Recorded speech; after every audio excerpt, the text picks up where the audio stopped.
귀한 말씀 함께 나눠보고자 합니다. 첫 번째입니다. 복음은 지상 명령이며 함께 해야 될 동역적 과제입니다. 예수님께서 30세에서 33세까지 3년 동안 공생애를 사시고 그 기간 동안 제자를 양육하고 예수님을 따르는 무리를 만들고 난 후 당신께서 말씀하셨던 것처럼 십자가를 지시고 그리고 처절한 고통을 당하시고 돌아가셨습니다. 3일 만에 부활하시고 그리고 마지막 승천하시면서 남겨진 제자들과 당신을 따르는 자들에게 남겼던 지상 최대의 명령이 있습니다. 그 명령이 오늘 함께 읽으신 마태복음 28장 18절에서 20절 말씀이 되겠습니다. 이렇게 기록되어 있죠. 예수께서 나와 말씀하셨습니다. 말씀하시기를 하늘과 땅의 모든 권세를 아버지께서 나에게 주셨는데 그러므로 내가 너희에게 다음과 같이 명령한다. 너희는 가서 모든 민족을 제자로 삼아서 아버지와 아들과 성령의 이름으로 세례를 베풀어야 한다. 자, 오늘 본문을 세 가지의 꼭지로 나눌 수 있는데 첫 번째 꼭지는 모든 민족을 제자로 삼으라는 거예요.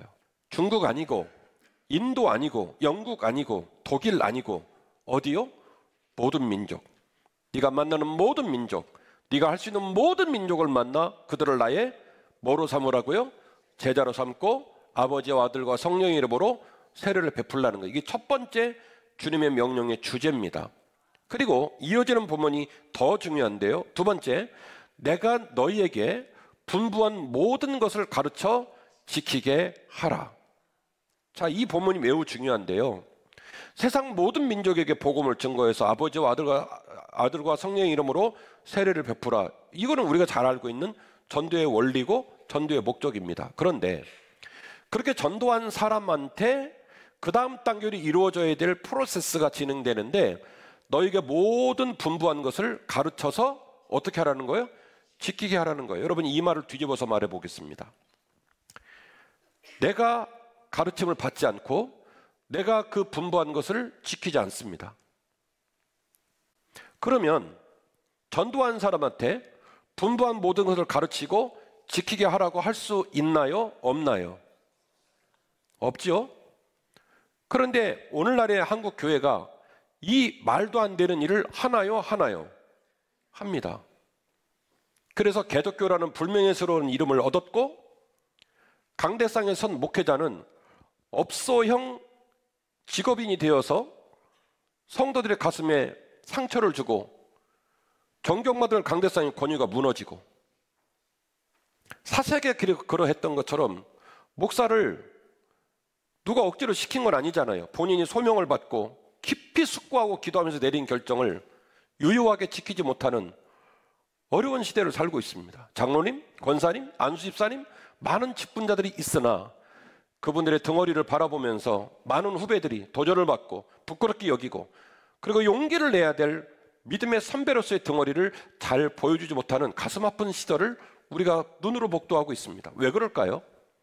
내가 너에게 분부한 모든 것을 가르쳐 지키게 하라. 이 말의 역설적인 메시지는 뭐냐면 내가 너에게 가르친 것들, 내가 너에게 분부한 것들을 너희들이 먼저 지키고 있어야, 그것을 사랑하고 있어야 너를 만나는 자들에게, 너를 통하여 전도된 자들에게 비로소 나의 복음과 나의 말씀과 나의 삶을 가르치고 지키게 할 수 있다. 이는 주님의 말씀이십니다. 여러분 아멘이시죠? 한국말을 보면 그 한국말의 이면에 담겨진 메시지도 읽을 줄 알아내야 돼요. 내가 너에게 분부한 모든 걸 가르쳐 지키게 해라. 내가 지키지 않고 내가 따르지 않고 내가 그걸 분부한 모든 것을 가슴에 간직하지 않은데 내가 먹어보지 못하고 내가 따르지 못하는 걸 어떻게 누군가에게 가르치겠습니까? 그런데 말이죠, 세상적인 관점에서 관록이 쌓이고 직분이 만들어지고 나니까 그 직분과 그 관록을 가지고 안에 들어있을 콘텐츠, 내용물은 세상의 내용물을 가지고 말을 하기 시작하는 거예요. 그래서 교회가 산으로 올라가고 한 번 예수 그리스도를 믿는 교회가 여러 가지 메시지를 내고 길을 잃어버리는 난맥을 맞이하게 된 것이죠. 믿음의 선배는 반드시 주께서 가르친, 주께서 분부한 모든 것을 그의 마음에 간직하고 그 말씀을 따라 살아가는 아름다운 덩어리가 탑재되어 있어야 비로소 전도한 사람을 온전히 세울 수 있다는 것입니다. 세 번째 메시지인데요, 볼지어다 내가 세상 끝날까지 너희와 함께 항상 함께 있으리라 하시니라. 아멘. 저와 여러분은 죄인입니다. 주께서 분부한 말씀이 있고 주께서 따르라는 말씀이 있습니다. 그거 그대로 살기 쉬워요? 어려워요? 쉬워요? 어려워요? 어려워요. 그래서 주께서 말씀하시는 거예요. 힘들고 어려운 일이지만 네가 네 마음 가운데 감사함으로 한번 해보겠다는 마음으로 결심해서 분부한 모든 것을 가르쳐 지키게 하려고 노력을 한다면 내가 세상 끝날까지 항상 너와 함께 할게. 내가 너를 도울게. 그렇게 얘기하는 거예요. 우리는 약하고 부족하지만 아버지 제가 한번 해볼게요 맘먹으면 아버지께서 아직 하지도 않았는데 해내고 있는 걸로 여겨준다는 거예요. 우리 둘째가 지난주에 그런 말을 했습니다. 아빠, 제가 생각해도 아빠 속썩이고 말 안 듣고 근데 어쨌든 학교가 정해졌고 이제 졸업을 앞두고 있는데 그래도 제가 이제 졸업을 해서 대학생 될 건데 아빠 저한테 있는 계엄령을 좀 풀어주면 안 됩니까? 무슨 얘기냐면 약 7개월 전에 10시간 넘게 게임을 하다가 제가 키보드를 다 부셔버리고 컴퓨터를 다 뺏어가지고 지난 7개월 동안 집에 PC가 없었어요. 요즘 애들이 얼마나 그 게임에 그렇습니까? 그래서 제가 아무 말도 안 했어요. 그랬더니 코가 쏙 빠져서 집으로 갔습니다. 그리고 저는 그날 이후로 PC를 다 또 부속들을 주문하고 세팅해가지고 세상에서 제일 잘 날아다니는 울트라 캡숑 PC를 만들어서 어제 방에다 탁 달아주고 먼지가 수북에 쌓여있는 키보드랑 싹 물티슈로 닦아서 오늘부터 게임을 죽어라고 할 수 있도록 세팅을 해줬습니다.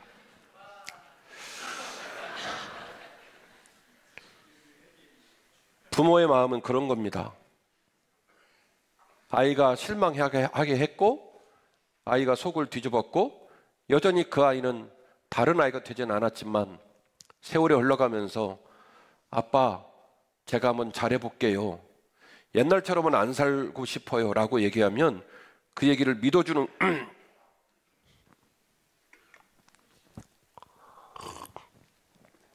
그 얘기를 믿어주는 게 아버지의 마음이고 어머니의 마음 아니겠습니까? 이따가 나눌 얘기들을 생각하니까 먼저 눈물이 나오는데 담임 목사로 한 해 동안 많이 애쓴 우리 성도들의 종아리에 회초리를 드는 것 같아서 너무 마음이 아파요.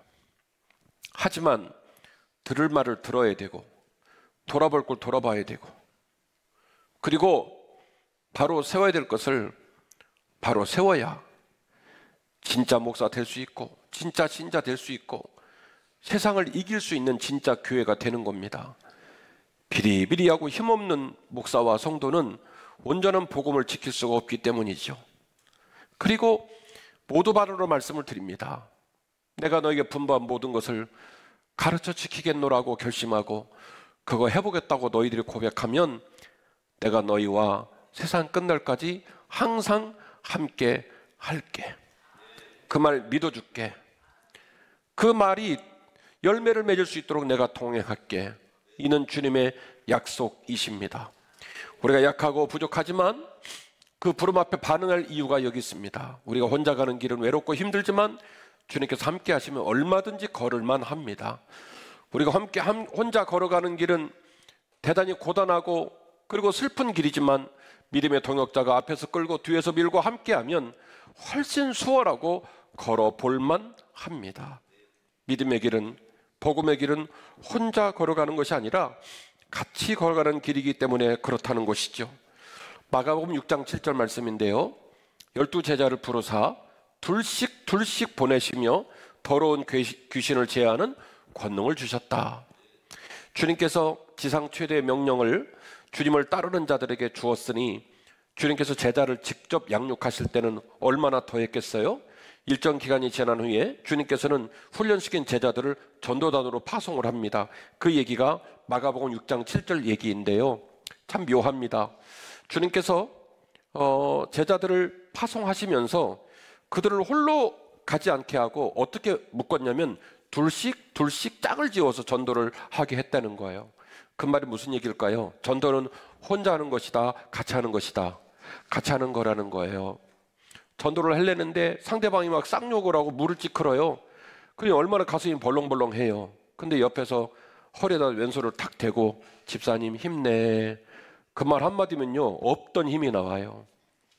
혼자 가면 외롭고 힘든데 같이 가면 해볼만 하거든요. 주께서 세상 어두운 곳에 당신의 제자를 파송하면서 그냥 홀로 보내지 않고 어떻게 보내냐면 둘씩 보낸 거예요. 챔버 오늘 6명이네요. 그럼 물어볼게요. 3명이 할 때가 재밌어요? 6명이 할 때가 재밌어요? 그래서 무엇을 하든지 배찍장도 맞들어야 나아요. 주께서 파송하시면서 혼자 보내지 않고 어떻게 보냈다? 둘씩 묶어서 보냈다. 누가복음 10장 1절입니다. 그 후에 주께서 따로 70인을 세우사 친히 가시려는 각 동네와 각 지역으로 또 뭐라고 써있냐면 둘씩 앞서 보내셨다. 70명의 전도단을 맡으시고 야 니들이 알아서 해봐 그렇게 말씀하지 않고 또 어떻게 했냐면 둘씩 묶어가지고 전도단으로 보내게 되었다는 거예요. 우리 교회가 내년에 복음 들고 함께 걷는 사람들이라는 표어를 걸고 그 길을 걸어가기 위하여 우리 성도들이 기본적으로 갖고 있어야 될 원리가 있는데 2025년도의 전도의 길은, 전도의 행절은, 복음을 들고 함께 걷는 그 길은 무슨 말이 중요하냐면 복음이라는 단어도 중요한데 그 뒤에 붙어있는 함께도 중요해요. 그러니까 복음 니꼬르 함께라는 얘기예요. 복음은 혼자 들고 가는 게 아니라 어떻게 들고 가요? 함께. 그래서 툭 치면 뭐라고 한다고 그랬죠? 복음 들고 함께 걷는 사람들. 복음 들고 함께 걷는 사람들. 아멘. 예, 복음은 함께 들고 걸어가는 거예요. 이게 성경적인 원리예요. 그리고 그 일을 감당할 때에 주께서 말씀하시기를 볼지어다 내가 세상 끝날까지 항상 너희와 함께 있으리라. 오늘 아침에 일부 예배를 준비하는데 벌써 PC가 있는 방에서 소리가 나요. 그 이른 아침 가봤더니 그분이 게임을 하고 계십니다. 제가 그랬죠. 너는 평상시에 자빠져 사는데 이 시간에는 뭐하니? 예, 아빠가 PC를 맞춰주셔서 이른 아침부터 게임을 하고 있습니다. 잘한다. 예배 시간 되면 예배 드리러 꼭 가거라 그렇게 말하고 왔는데 오늘은 안 미워 보이더라고요. 어쨌든 한 해를 마친 아들 철 들 거라고 믿고 격려해 주는 거예요. 주님은 하늘에 계신 송파구청장이 아니고 이웃집 아저씨가 아닙니다. 주님은 하늘에 계신 우리 아버지십니다. 때로는 미운 짓도 많이 했고 부족하지만 말씀에 순종하고 말씀대로 살아보려고 마음을 먹을 때 주님은요 속아주시는 분이에요. 김 목사 알았어. 이 장로 알았다? 박 권사 알았어. 최 집사 알았어. 남궁 청년 알았어. 누가 그러신다고요? 우리 주님이 볼지어다 내가 세상 끝날까지 항상 너희와 함께 있을 것이다. 할렐루야. 그 말씀에 큰 위로를 받으시기를 주의 이름으로 축원합니다. 두 번째로 하나님이 이끄셨고 성도가 반응하여 기적이 이 땅에 임하는 줄 믿으시기를 바랍니다. 하나님은 지금도 우리를 이끌어 가십니다. 로마서 1장 16절 17절 복음에는 하나님의 의가 나타나서 믿음으로 믿음에 이르게 하나니 오직 의인은 믿음으로 말미암아 살리라. 복음에는 하나님의 의가 나타났다. 직역을 하면 하나님은 지금도 열심히 일하신다. 지금도 일하고 계세요. 하나님께서 우리를 위해 일하시고 교회를 위해 일하고 계시는 줄 믿으시기를 바랍니다. 그래서 그분의 일하심으로 어떤 사람은 없던 믿음이 생기고 믿음이 생긴 사람은 그 연약한 믿음에서 좀 더 강하고 좀 더 깊고 제자다운 믿음으로 성장해 가는 거예요. 그래서 믿음으로부터 이쪽이죠. 믿음으로부터 믿음에 이르게 하느니 오직 의인은 믿음으로 말미암아 살리라. 저와 여러분은 믿음으로 말미암아 살아야 될 줄로 믿습니다. 하나님이 이끌어 가시기 때문입니다. 하나님이 책임지기 때문입니다. 하나님이 격려하시기 때문입니다. 하나님이 우리에게 사명을 주시기 때문에 우리는 믿음으로 살아야 할 줄 믿으시기를 바랍니다. 그러므로 너희는 이렇게 기도하라. 하늘에 계신 우리 아버지여, 이름이 거룩히 여김을 받으시오며 나라가 임하시오며 뜻이 하늘에서 이루어진 것 같이 땅에서도 이루어지이다. 이는 주께서 우리에게 주신 유일한 하나의 기도, 주의 기도의 서문입니다. 주의 기도의 내용 중에 우리가 잊지 말아야 될 중요한 내용이 하나 있는데, 하나님은요 우리의 인생의 목적과 우리의 영원한 소망을 새하늘과 새 땅에 두셨어요.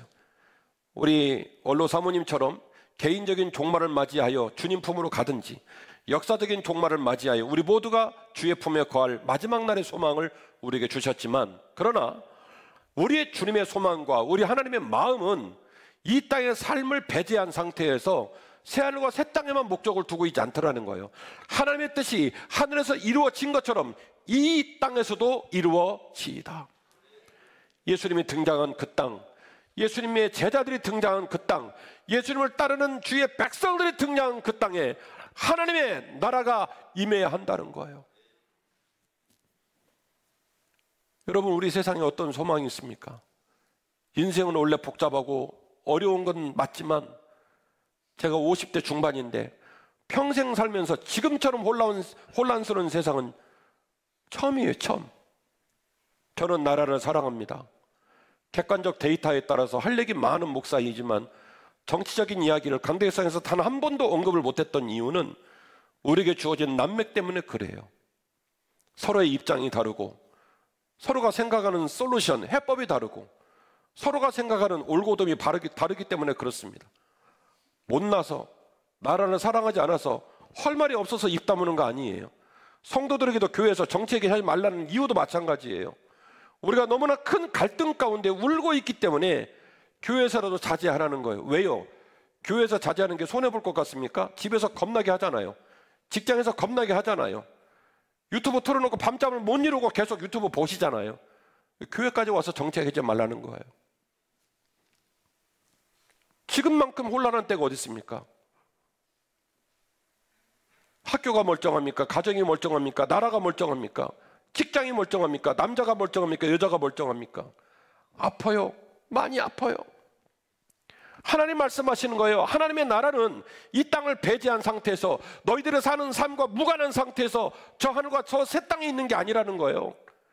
최종적인 땅은 그 땅에 있지만 하나님 아버지를 만나고 주의 백성이 된 자들이 있는 이 땅, 하나님의 뜻이 하늘에서 이루어진 것처럼 이 땅에서도 이루어지이다.